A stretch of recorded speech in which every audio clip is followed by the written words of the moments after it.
I am a doctoral candidate in African American and African Studies, and my research involves China and Africa. So I am very excited to be here with you today, chat with you about some things China, but all things Africa, and hopefully we can have a really vigorous conversation before things end. Okay, so does anyone know what the song was? I heard one person singing it. Money, power, respect. Yeah, so how does money, power, respect relate to a conversation about China and Africa? Any thoughts? There are no wrong answers. Should we answer? Should you answer this? Because that is generally what most countries are interested in. Okay, so, and China is no different. So there's an interest in accumulating money for their businesses, securing markets for their businesses, attaining power at the international level, and garnering respect amongst their peers, amongst other countries. So here we have a rap song sung by Lil Kim, which talks about money, power, respect.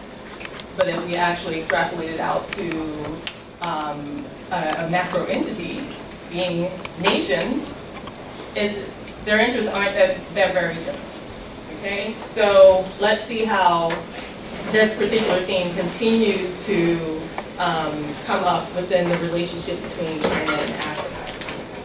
Okay, so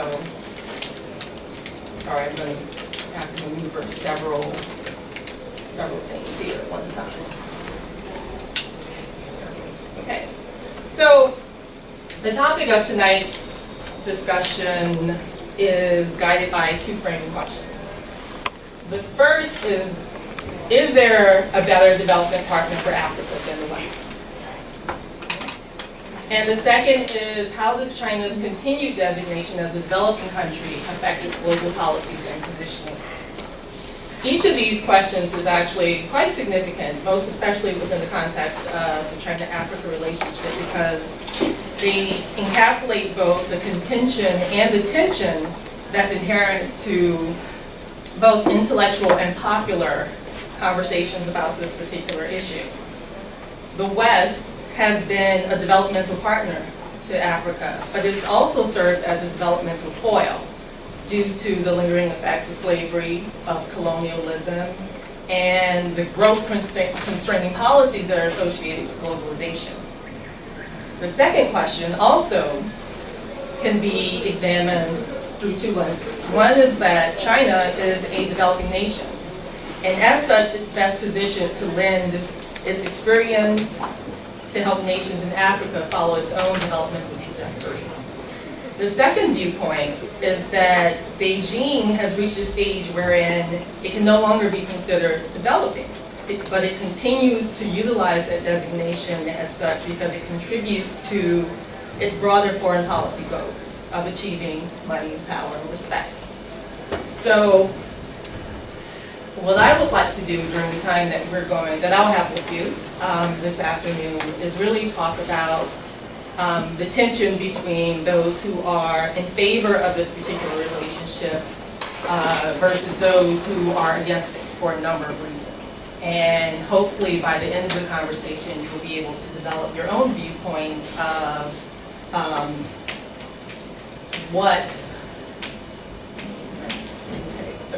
So you'll be able to develop your own viewpoint of China's role as a developmental partner in Africa.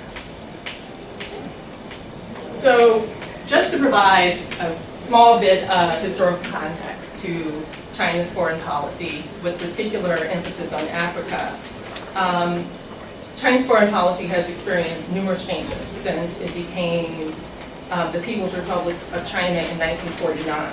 During the 1950s, China, Indonesia, Thailand, along with 14 African nations, came together and developed a diplomatic partnership in what was titled the Bandung Conference in 1955.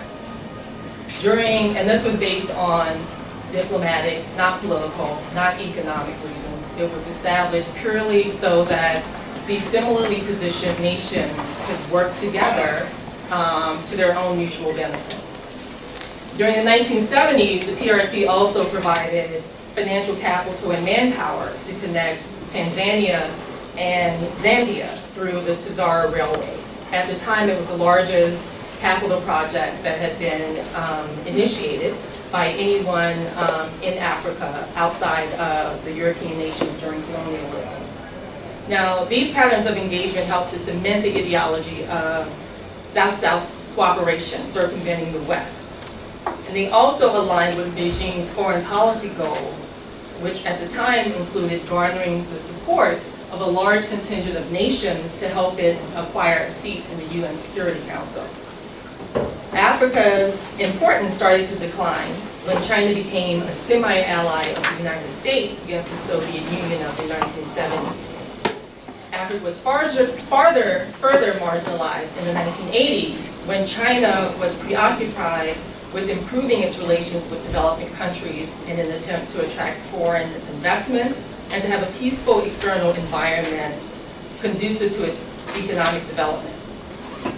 A major turning point occurred in the late 1980s and early 1990s in the wake of Western condemnation and sanctions following the Tiananmen Square crackdown and the decline of China's strategic importance to the West at the end of the Cold War.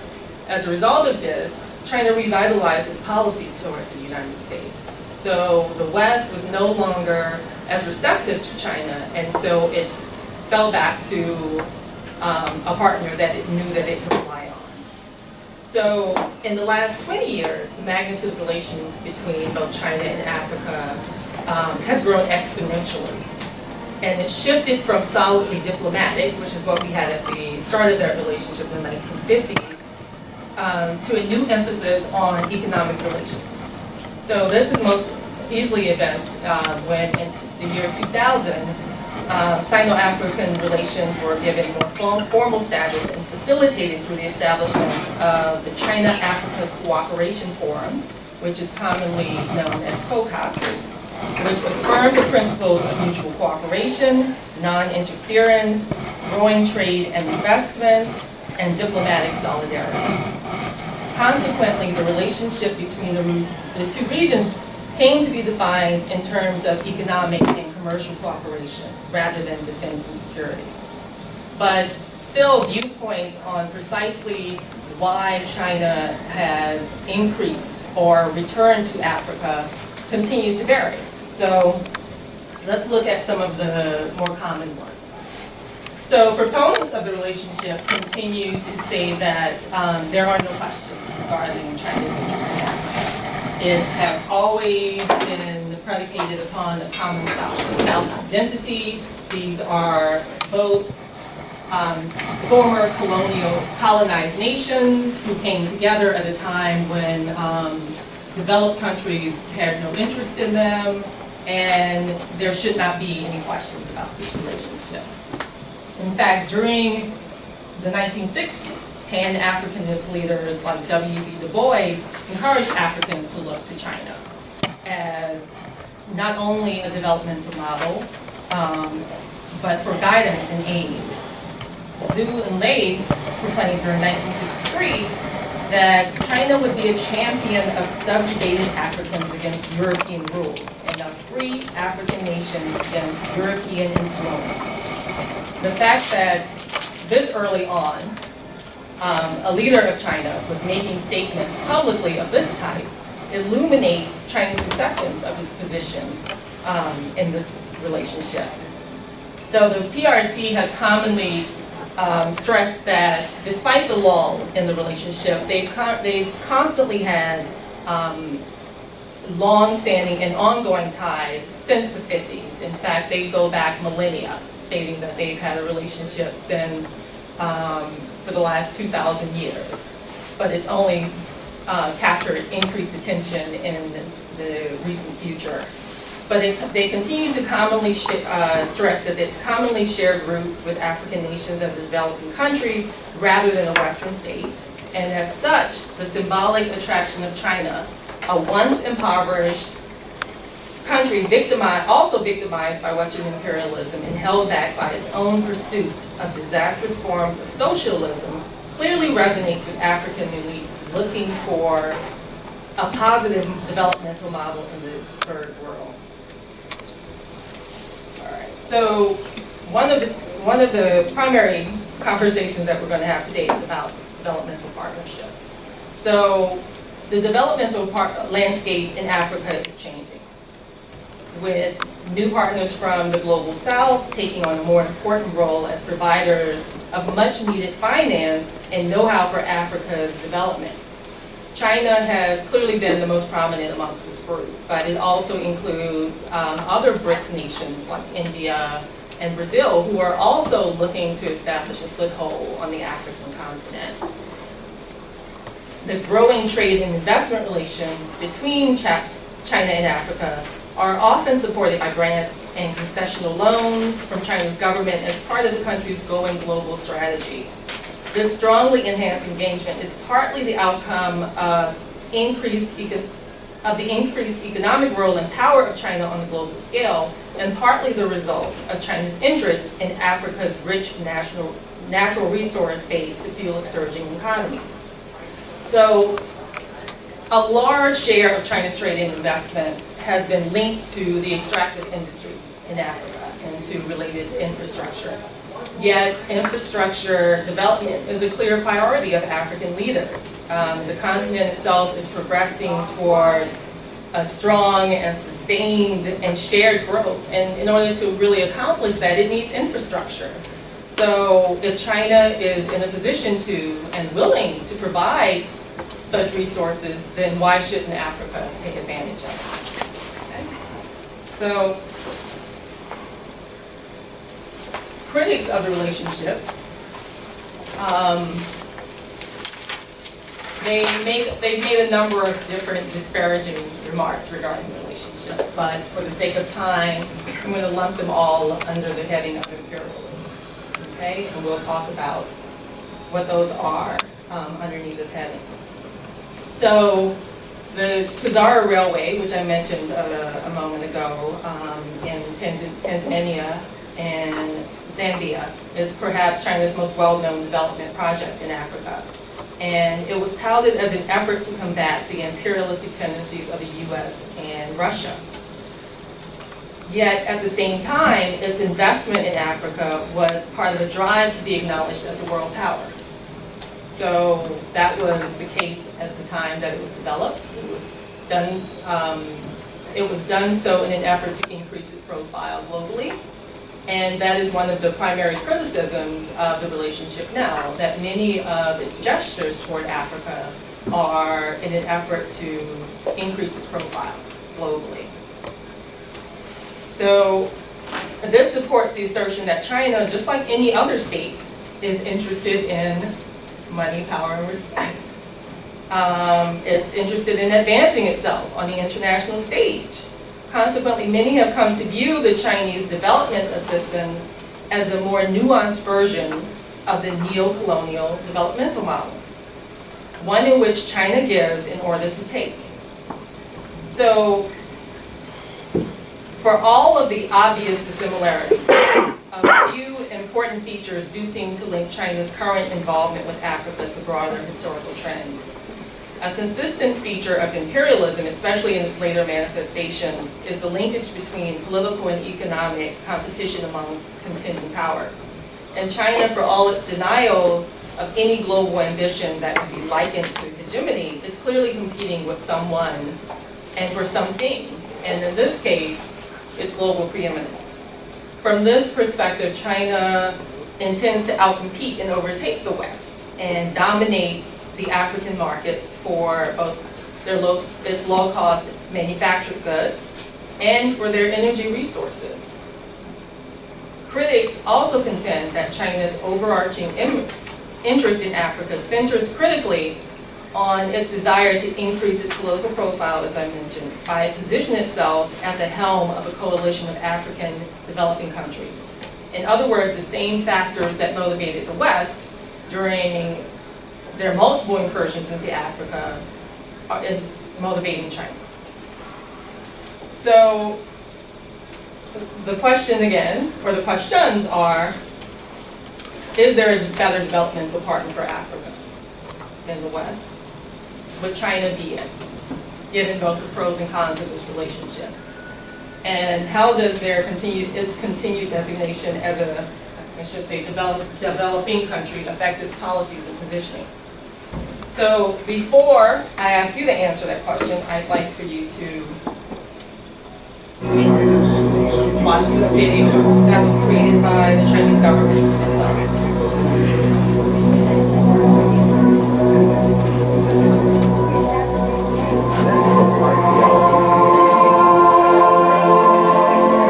In October 2003, the first Chinese citizen saw his homeland from outer space, and the mythology and dreams of thousands of years became a reality. Our songs of how the earth is our garden and our pride in surviving our long history suddenly became more vivid and clear.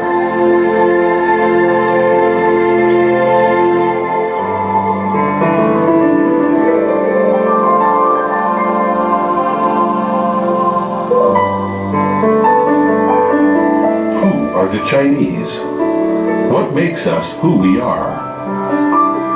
But even before this momentous chapter in our history, Chinese people have always regarded themselves from multifaceted angles. Is tradition a burden or a kind of driving force for development? Do we take our cultural heritage too seriously? Or not seriously enough? Do you see conflict or fusion, nostalgia, or visions of the future?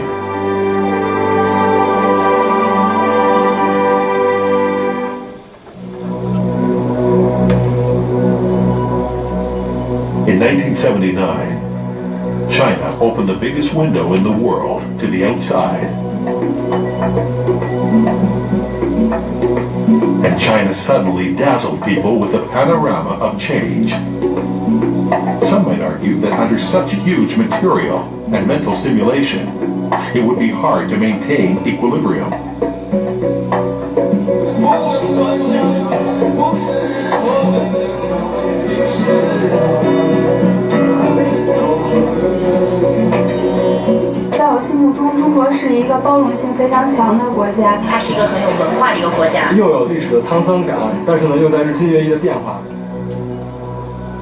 But after 30 years, the world has seen how much China's profound history and cultural essence has given lead us to flexibility and unity when facing vast transformation. 在50贸以后，整个国力的增强使得中国人更加自信，也更加开放。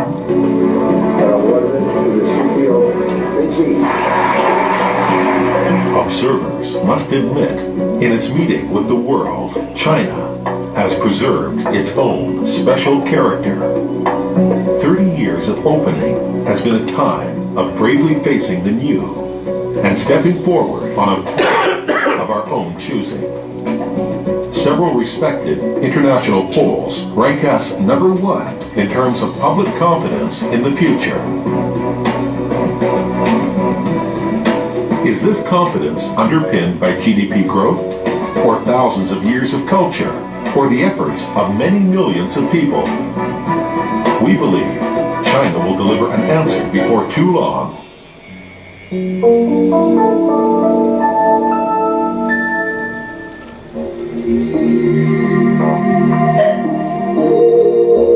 Over 2,000 years ago, the great Chinese philosopher Mencius observed that refraining from overfishing will ensure fishing lasts forever.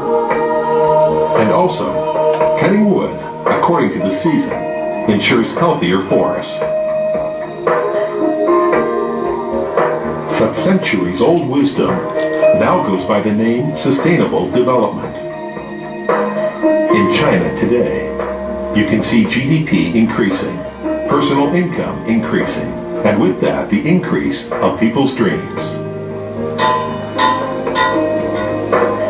You can also see people sharing the increase in educational opportunities.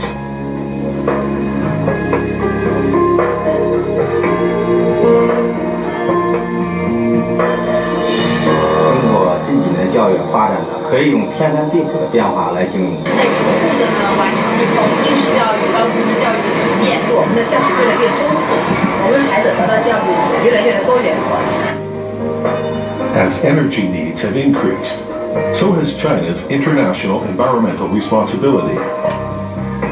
Chinese people know that our beautiful country and our children's futures are too high a price to pay for economic growth.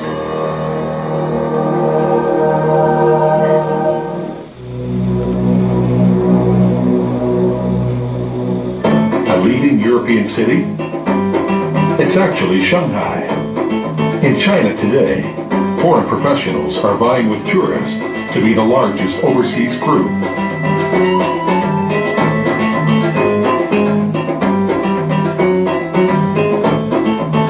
Here twice a year for business, and the people are very nice here. I've been living here in China and studying at the university here. There's many opportunities for business.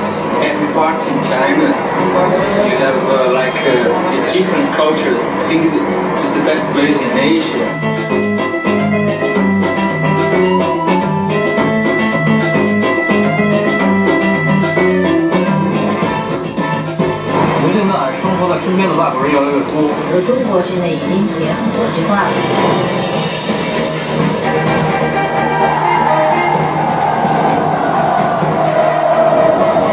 The Beijing Olympics, the Shanghai Expo, the Guangzhou All right, so let's stop there. So, what sort of themes did you pick up in that particular movie? What was the movie about? Yes. The fusion, I like how it talked about the fusion between like cult history and culture and modernity and technology and advancement. Yes, yes, very important. Yes. I kind of like the main focus was focusing on like the growth and development of the firms and making sure that instead of worrying, as you said, they're worrying about the economics and start with your people. When also focus on like the respect, like it kind of like was wanting to get more respect by citing like a bunch of different polls of how publicly confident its people were. Project the image of both success and power to the rest of the world, including in some more subtle ways, like talking about how as China's power and growth have increased, so has their responsibility with the environment, which is very similar to how other global powers talk about these things about themselves, which I think probably was the intent. These are all good points, but one of the more interesting things that I picked up on as I watched this, and I used this as part of my dissertation, which I'll tell you about in a moment, are some of those subtleties. So, how many of you learned something new about China watching this? Everyone's a China expert. Okay, this side of the room. All right, learned a few things. So what didn't you know about China before you saw this video? Or that was shared with you in the videos? Anyone on this side? This is where all of our expertise lies. Yes. I don't remember the quote exactly, but they have like the #1 confidence in of their future. I forget how that was said, but okay. So the people there are extremely confident Yeah. in their future growth as a nation. Yes. We know the effect about overfishing or forests.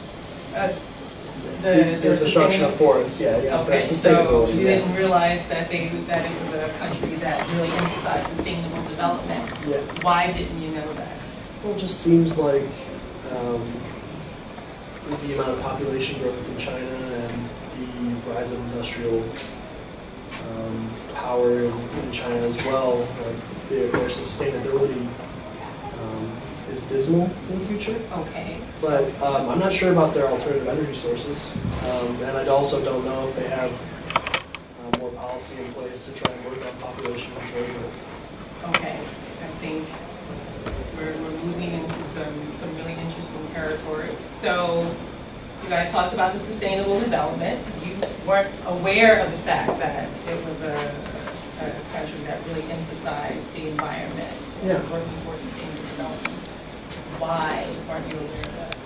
I think it came as a bit of a surprise to me because of the way China is represented in the West.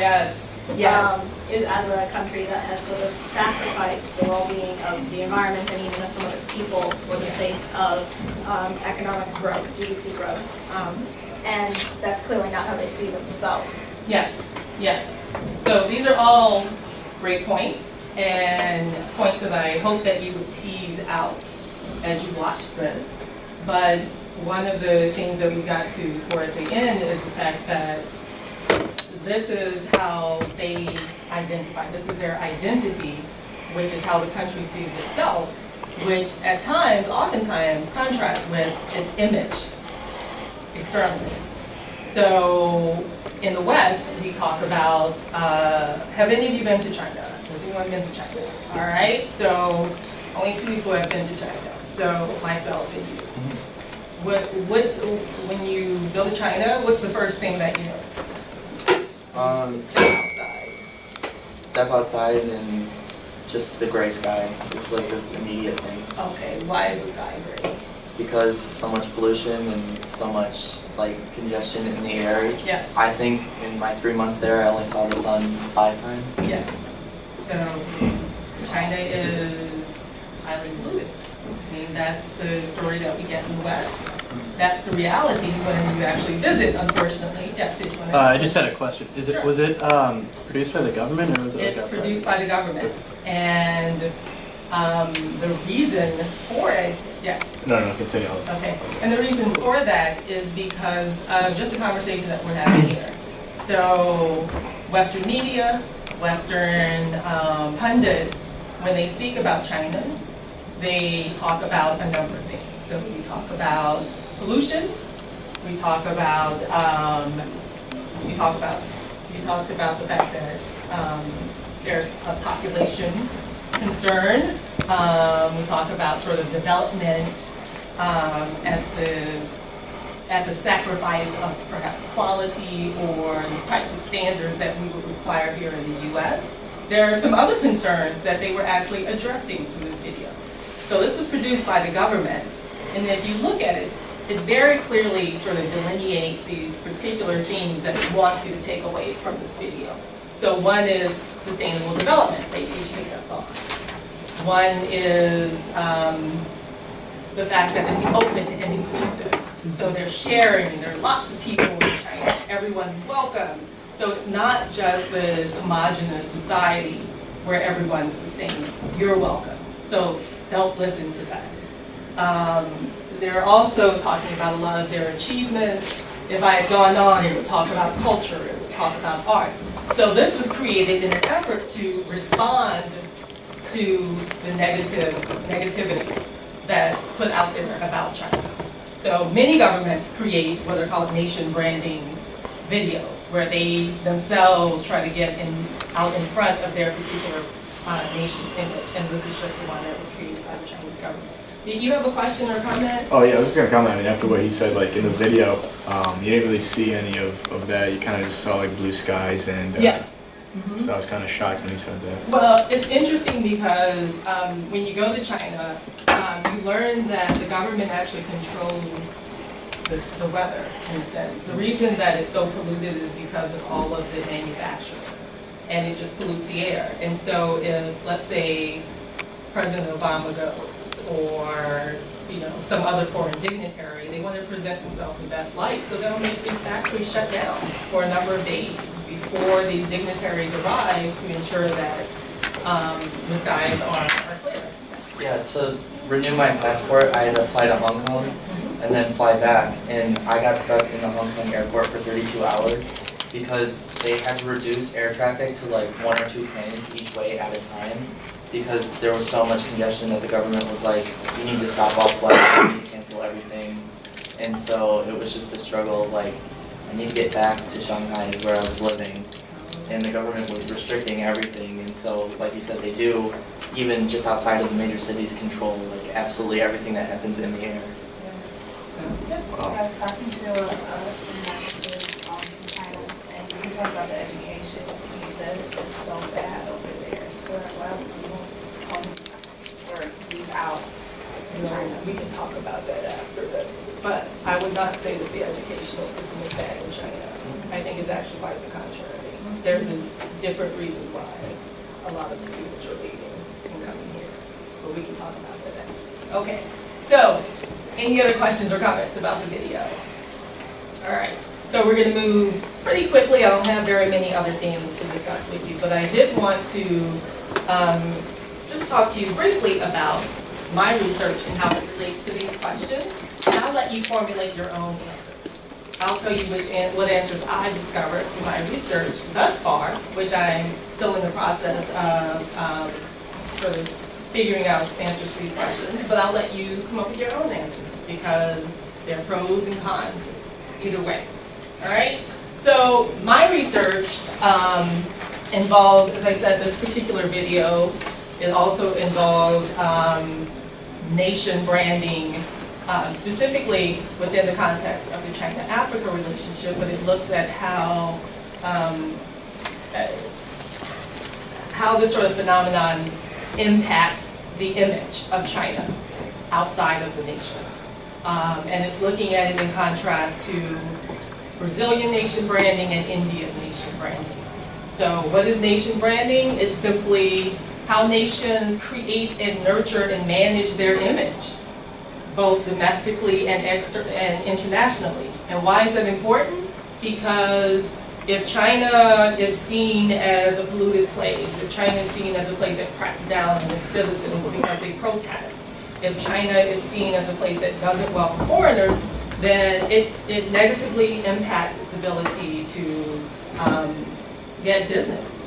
It negatively, it influences money, its power, its respect. I mean, it can't be, have a seat on the UN Security Council. I mean, these are things that are negatively impacted by if China's image is not positive internationally. And this doesn't go simply for China, it goes for the US. But there are so many different components of our brand which are mitigating it. So something as simple as a video for us may not work, okay? So I'm looking at this particular phenomenon, nation branding, within the context of several African nations. So this summer I was in a country called the Gambia, which is a teeny tiny little red nation all the way on the western coast of Africa.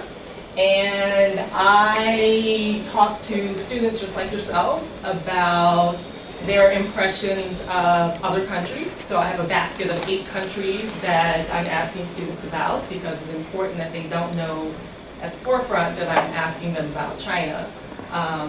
So I'm asking about a number of countries, about their exposure to them, about their opinions of them, especially as it relates to contributions to the development of Africa. So relating back to these questions, how does China contribute to Africa's development? How does the United States contribute, or India, or Brazil? So the Gambia, who's ever heard of the Gambia? Anyone? Oh yes, a few would be great. Okay, so the Gambia is a small, and when I say small, I'm not exaggerating, it's the smallest African nation. It's located in the Senegambia region of Western Africa. It's sort of within Senegal. It was established as an independent nation in 1965, and it has been headed by a military ruler since 1994. So he says he will be president as long as Allah wills it. So for 1,000 years. So he's going to be there forever. It has long been isolationist. So it is a country, the president also has developed a cure for AIDS. He's an amazing man. So it's long been isolationist, and between 2013 and 2016, the Gambia was the only African nation that did not have a relationship with either China, the People's Republic of China, or the Republic of China, Taiwan. So every other nation in Africa has been a party to this competition between those two nations for sort of developmental recognition, or political recognition rather. But in 2016, the Gambia re-established a relationship with the People's Republic of China for the first time in 19 years. So for me, this was a really, really interesting case study in comparison to the other countries that I'm looking at, which are South Africa and Kenya, in that here we have a nation that had no relationship with the Republic of China, or the People's Republic of China, for quite some time. Prior to that, it had had a relationship with the Republic of China for about 19 years, and so now the Chinese are going in. So I wanted to look at how this new influx, if there was an influx, because I wasn't quite certain yet, of Chinese business, of Chinese students, of Chinese businessmen, how it would be viewed and received by people on the ground there. So I will tell you a little bit about what I found. So my study there consisted of roughly 400 people, 398 individuals living in Gambia. It was comprised of college students, like yourselves, mostly law students, political scientists. We also had a few nurses, people of that type. They were drawn from two major campuses, which you probably are unfamiliar with. And yeah, so these are things that you won't be interested in. Okay, so I mentioned that, so I asked them questions about a basket of countries. So they were Brazil, China, the Gambia, which is, there's a reason for this, because I'll also be asking the African countries that I'm conducting the study in about their respective other African countries. Kenya, South Africa, the United Kingdom, and the United States. So because the essential competition is between China and the West, it was important that the two main powers in the West, the United Kingdom and the United States, be included in each of these questionnaires. Let's see. So this is what I found. This is how China is viewed in Gambia. So the students said that they found them to be very active people. That was the word that came up most frequently. They were very active. So they weren't people who sat around, who were insolent or lazy. They were very active. They moved quite a bit. They found them to be extremely advanced. So they had lots of technology. Their products were really advanced. They thought they were hard-working people. When they come there, they found them to be artistic and creative and skillful. So those are the types of words that people in this particular nation used. But they also thought that they were very technology-oriented and business-oriented. So, and they were people whom they thought that they could learn a great deal from. And that they were also people whom they felt would be good models for the development of their particular country. So, okay. So, just like you, they watched that particular video, but they watched the entire thing. And so some of the anecdotes that were shared over and over again were about the culture. So they were very impressed with the fact that the Chinese showed their culture, because they, you know, some of the quotes that I received was that I didn't think they had interesting culture. We didn't reach this point, but they have so many ethnic groups working together. I thought they were all the same. There were many comments about the fact that they were not only able to develop, which I think speaks to your point, but that they're able to keep their culture while they're doing so. And that is something that people within this particular country thought was extremely important, that they not exchange their culture for the development. which is something they feared. Surprisingly, how many of you, in watching the video, thought that China was more developed than you expected? Were any of you surprised by just how developed China was? No? Everyone? You've seen lots of Maseratis and Bugattis on campus? Yeah, so not the case in the Gambia. So they were quite surprised by the level of development. They were surprised by how civilized they were. They thought they were primitive people. They see how industrious they are. Okay. So the video also seemed to change opinions from personal interaction. So these are people who may have encountered Chinese businessmen. These people may work in restaurants and may have encountered tourists who've come in who are from China or whom they have assumed to be from China. Yet seeing the way that the country and the people within it were represented in this video seemed to change their opinions. So one of the statements was that, at first I thought the Chinese were not hospitable, but after the video, I realized it's different. It says, now I know they are not just businesslike, they have a great sense of humor. They are not arrogant like I thought. And I thought of them as wicked people because of personal discussions with them, but now I see they are good. So, the video, yes?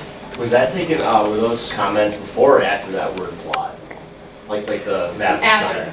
After. Okay, so that's like before and this is after? Yes, okay, and so there's not a one-to-one correlation either. It's not.